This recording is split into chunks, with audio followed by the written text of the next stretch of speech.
Well, hello everyone. Welcome back to the channel. Miss Coffee here, and today we're talking Pixel Hobby. Pixel Hobby is the new hobby that I introduced to you guys last week. And if you missed the unboxing of this little beauty, you're going to look up in the eye up there and it should pop out with the unboxing of this Pixel Hobby from Oraloa Island of Arts. So Oraloa had reached out to me and asked me if I would do an unboxing to introduce you guys to their Pixel Hobby. So of course I said yes. But I wanted to come back and show you exactly how to use the Pixel Hobby, because the way in that video I was confused, okay? So now that I've had time to actually work on it and fall in love with it and figure out the ins and outs of it, I think I'm ready to show you guys how to use it. Are we ready?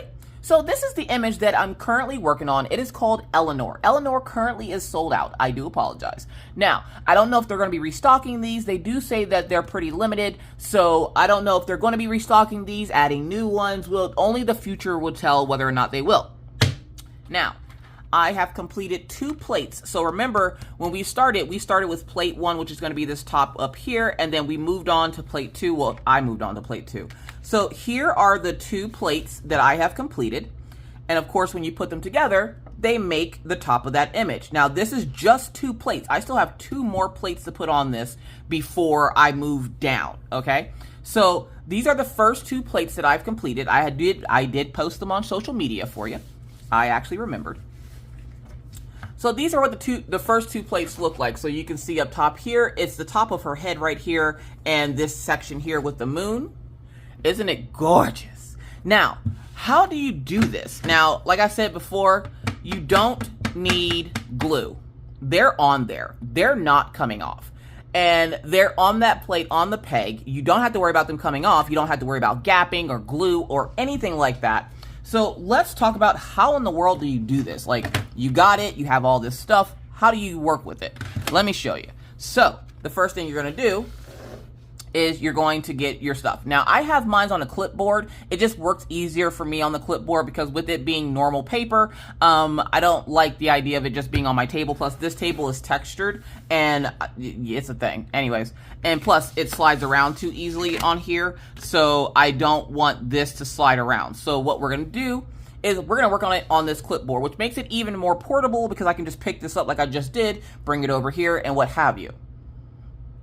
So to get started, what I did, one, if you have a pair of tweezers, you're going to want to use a pair of tweezers. I did find my blunt end tweezers.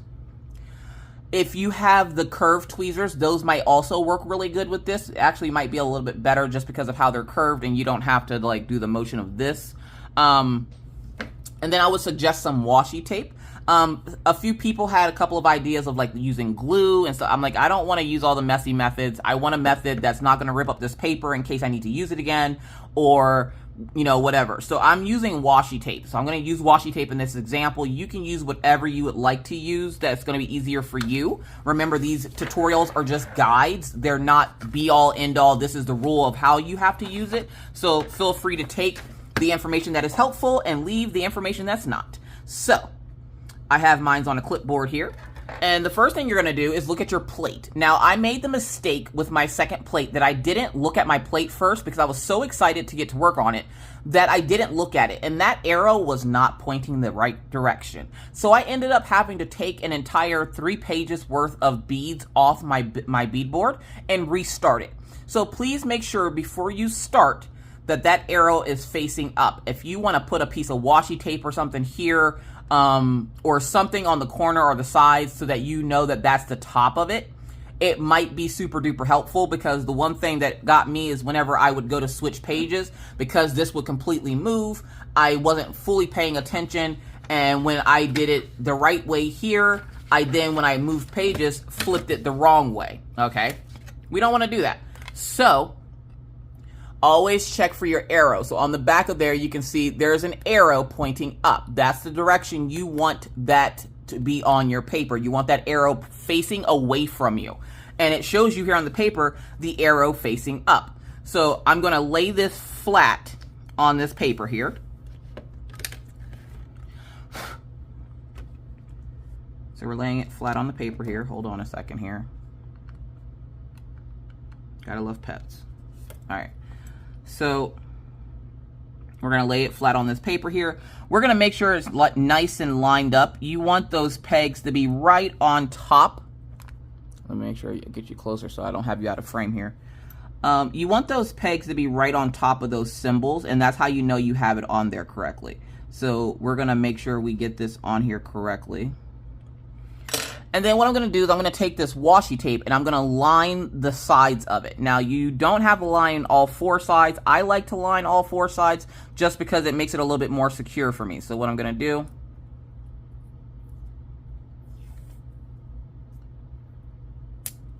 we're going to do it like that. And then I'm going to kind of catch the edge of the plate, okay? And it might shift or move. Just make sure you put it back into place. I'm going to catch the edge of it. Why? That way, the edge of it is also being taped down, so it's got something to kind of hold it in place. And I'm not using a whole lot of the washi tape because you don't need to use like long strands of it, just enough to hold it in place. And I'm just going to take my nail, kind of smooth it down on there.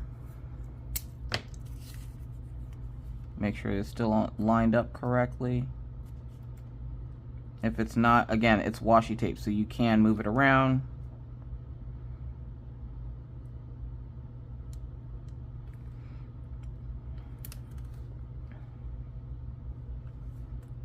And I'm just gonna smooth that down. And then one more side. We're gonna do like this, and I'm kind of putting it on the pegs and then smoothing it down so it's on the side of it. And that should hold it in place for you. Earthquake twist. See? Alright, so now that you have that on there, okay, you would have gotten, hold on, let me go grab it.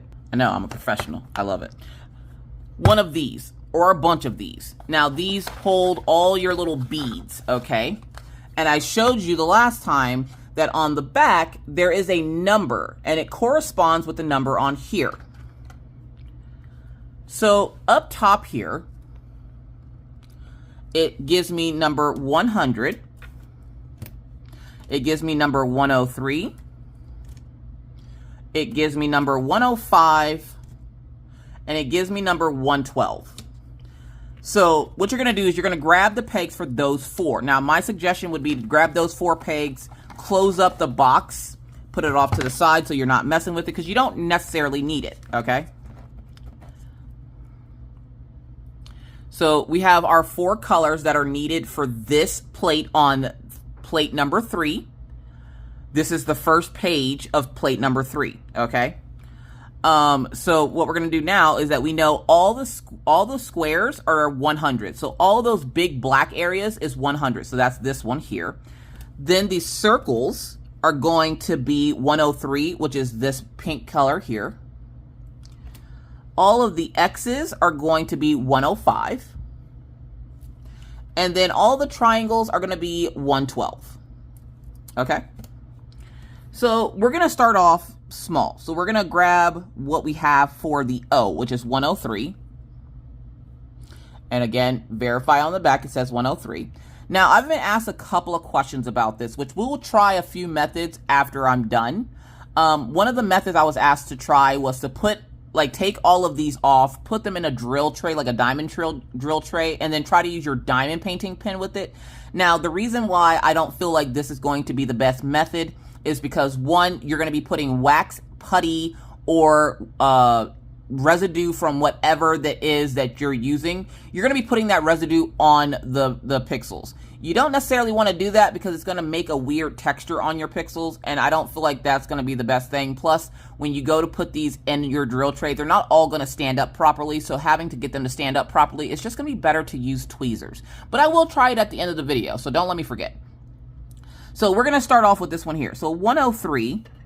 And what I like to do, I keep them on this plastic. Why? Because it helps me make sure that I don't mix the colors. So one of the big things with diamond painting that I had trouble with is I would constantly mix colors. With this, I don't have to worry about it because they're all on the plastic here. So I don't have to worry about dropping this or anything, or the drills or anything being mixed up, because they're pixels. So what I've been doing is I've just been picking them off. And which doesn't take a whole lot. And this, again, is number 103, so it's going to be that O symbol. So make sure you verify again. 103, the O symbol. So we're going to find the O symbol, and we're going to put that on there. You're going to continue doing that until all of that symbol is done. Just like with diamond painting, if you're a diamond painter, which if you're here, you probably are. So we're going to do it like this.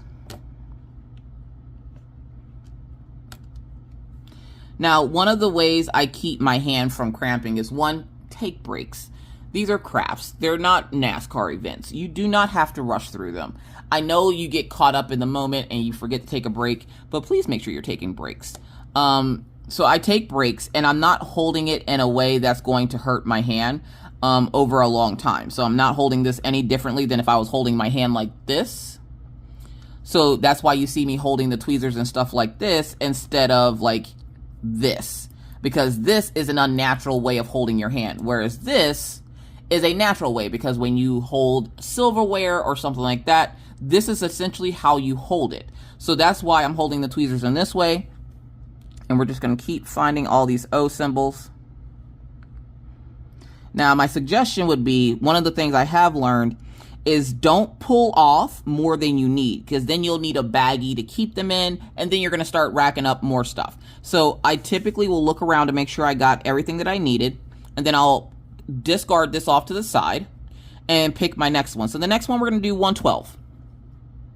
Verify the color, and then you fill in all the X's. Or I'm sorry, these are the triangles.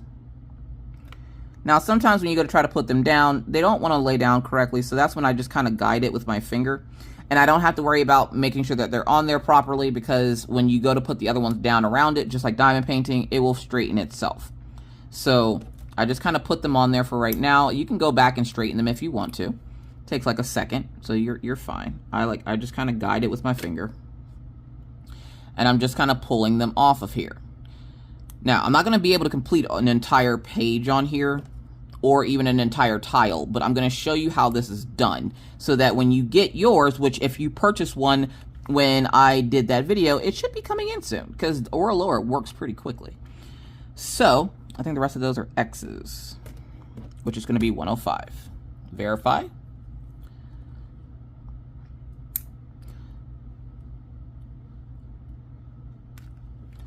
And see, they're on there. So you're just going to complete all the symbols on that page. Now, if you remember, I struggle bust so hard in that unboxing video trying to figure out what about all this open space. I did eventually figure it out, but it took me a minute. So I'm going to take that guesswork out for you to show you exactly how this works. We're going to finish up this X symbol. I have been really enjoying this craft. I did have to take a couple of days break because I had some other stuff I needed to do, but now I should be able to get back to it to get another plate done. I'm able to get a plate done in about a day and a half, just with like my other task and everything and how much time I have to actually sit down and craft. I can get one of these done probably in a night if I actually did just this, because of the way they have it split up. So I like the fact that these are all split up. They're not all, like, to keep the symbols simple and not having to figure out or put guesswork into it. They picked 4 of the most simple symbols that they could use that don't get confused with each other. And then they decided to break it up where you're not going to get overwhelmed by having so many colors on one page. So you're getting 4 colors per page. The pages are about 5 pages for one plate, from what I've noticed. It could be more, could be less. So I'm just going to take and fill in all these X's.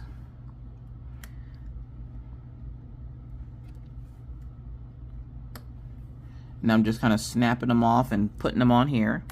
And again, notice how I'm holding it with the tweezers in the palm of my hand instead of resting on my hand. Again, it's one way I've learned to keep it from making my hand cramp up.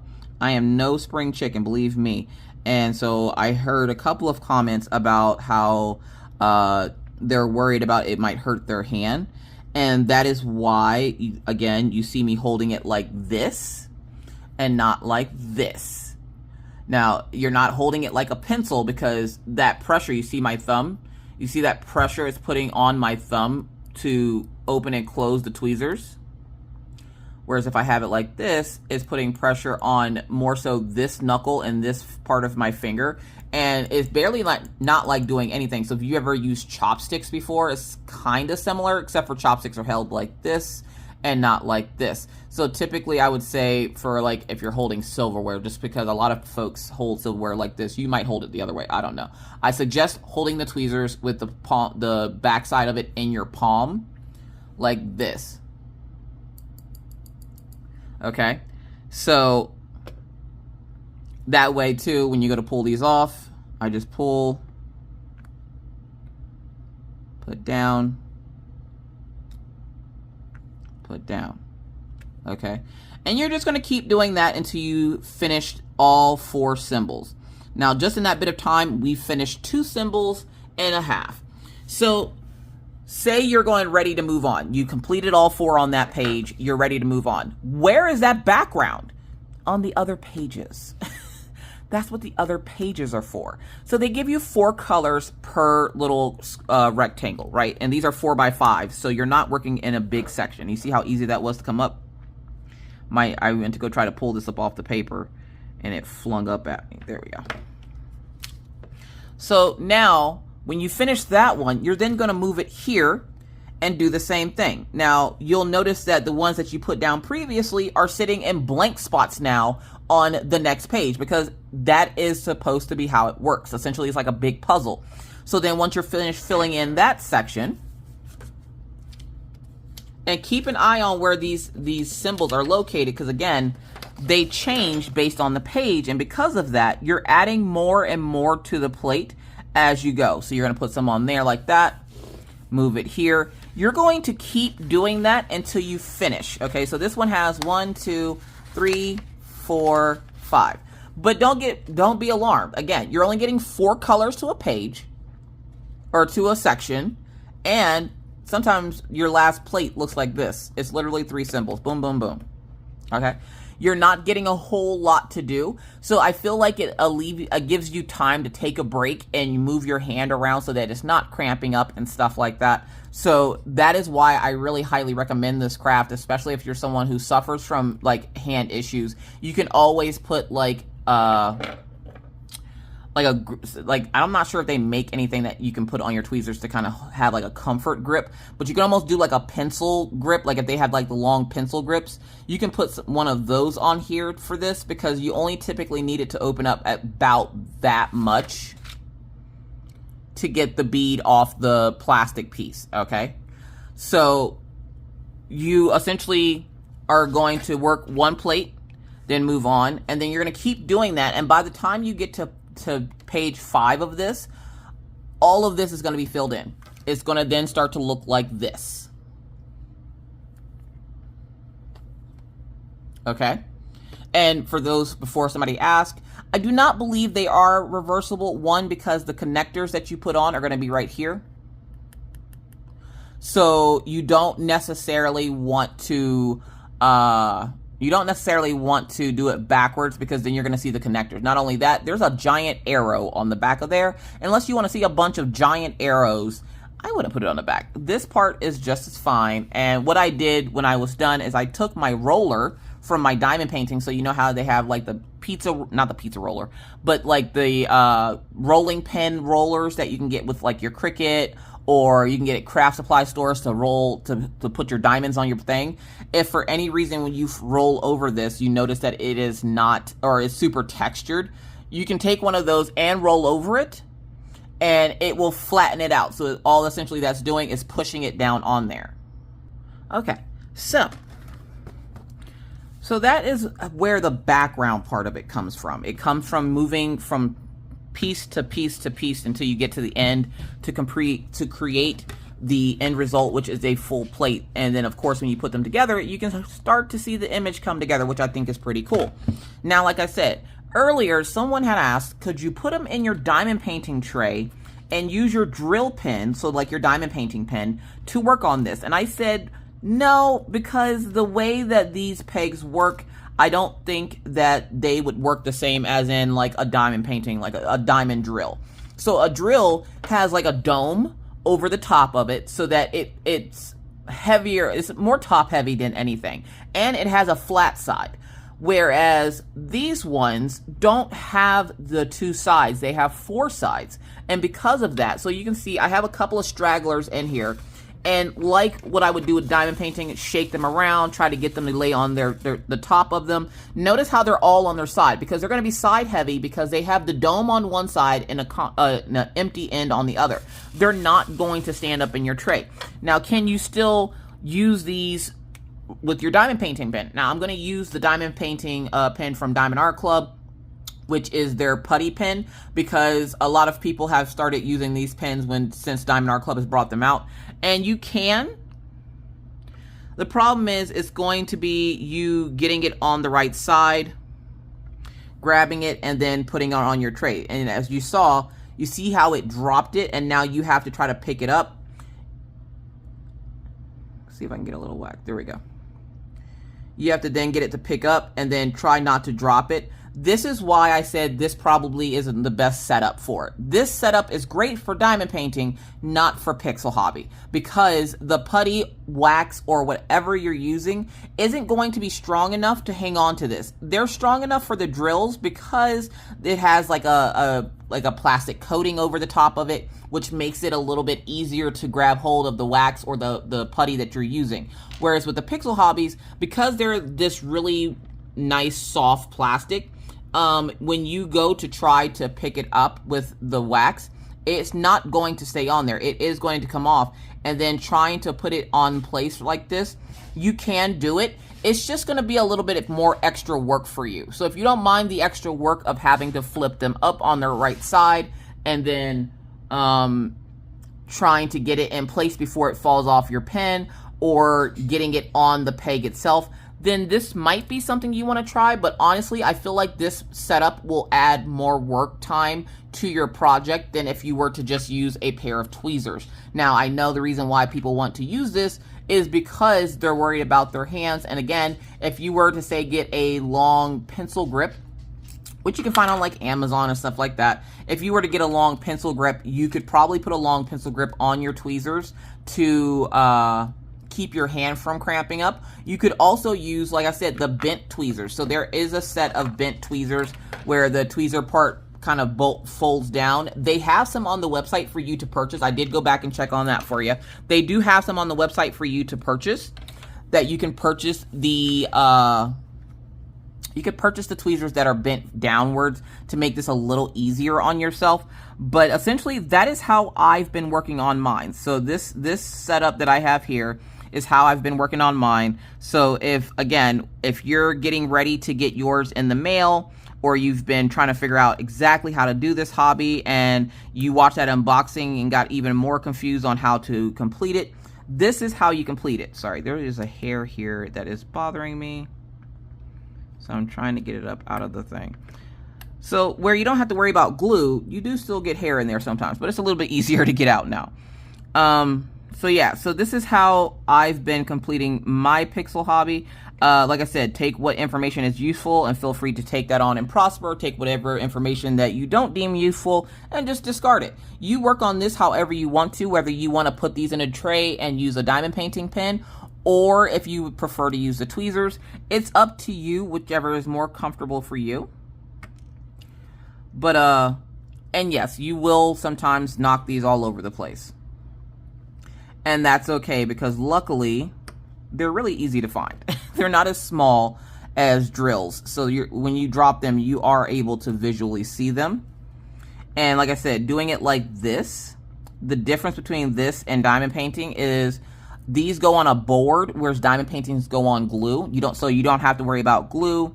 You don't have to worry about like the edge of your canvas getting debris on it from you working on it. And this is, I feel like, is a little bit more portable. So like if I wanted to go, say, sit in my living room right now, I just grab my 4 colors, boom, boom, there you have it. I can take this anywhere. Whereas with the diamond painting, you have the whole sheet of the diamond painting and the drills. So there's a couple of differences between Pixel Hobby and diamond painting, but there's also a few similarities, like the fact that you still have symbols, the fact that you still have to put them on the correct symbol, and you're following a pattern versus, say, like with this one, you are following a pattern. You don't have to worry about glue spilling your drills, losing a pack of drills or anything like that. And I say that because you get these, and you get them in the box here. So unless you misplace an entire box, the likelihood of you misplacing this is going to be pretty low, because it's going to be kind of hard to misplace this, okay? Unless you have a bunch of cylinder-shaped boxes in your house or rectangular-shaped boxes like this in your house, it's going to be hard to misplace this. So what I like to do is whenever I'm done with a plate and the colors, because you won't need these colors again throughout the plate, because if you look at the numbers at the top here, they move up. So it goes from 100 to 112, then 122 to 148, and they just keep moving up. So 220 to 249. So you don't have to worry about using those colors again. So if you put them back, or even if you stack them on your table like that, in case you do need to go back, because there was the first plate I did miss like 4 or 5 symbols, and it makes it easy to find because you just have to put the plate back on the paper to figure out which symbol it is that you're missing off what page. Now that part can be a little tedious and a pain in the butt to try to figure out, okay, I have 5 pages, I missed 3 of the pixels, where do they go? So then you have to lay the plate down perfectly to make sure that it's covering the correct areas, to make sure you're putting the right color in that slot. So that is a little bit of a pain in the butt, but not any more than any other craft having that type of issue. So yeah, after being able to complete 2 plates of this, I would say they definitely get my thumbs up for this. It's a very unique way of doing pixel art. I like the fact that they break it down into 4 colors so you're not getting easily overwhelmed. And I think that's a big thing for me, because as someone who's a busy mom, especially nowadays that my children are teens, it's a little bit, I need a little bit more time to be able to work on something, get up, go away, come back, and not feel like I lost my groove of where I was at or what I was doing.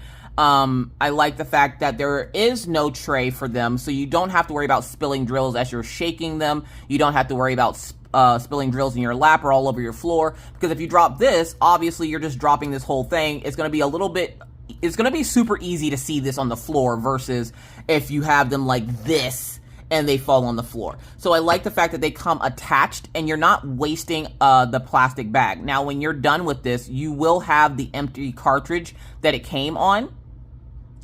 And if you are a cross stitcher, you could use this, because it has like this number on the back. You could easily put like a circular sticker here with a DMC code and hang your threads from this. So you could recycle the plastic that comes from these Pixel Hobbies. And there should be a video coming up here soon for how to work on a stamped cross stitch. I've done one in the past, but I felt like it was time to do another one. So I'm going to be doing another one here very, very soon. So look out for that video if you're interested in stamped cross stitching. But yeah, so this is when you're done with the pixels, you could easily even take a permanent marker and write the code or the DMC code to the threads you're using. And you could put all that color thread on here, and then this could be a threader for you, because this plastic here is hard. So, or it's not hard, but it's tougher than, say, this plastic. So where I can pull these off, this is going to be a little bit tougher. Like I can't rip and tear this as easily as I can getting the knobs off. So you can repurpose that plastic, or you could just toss it if you want to.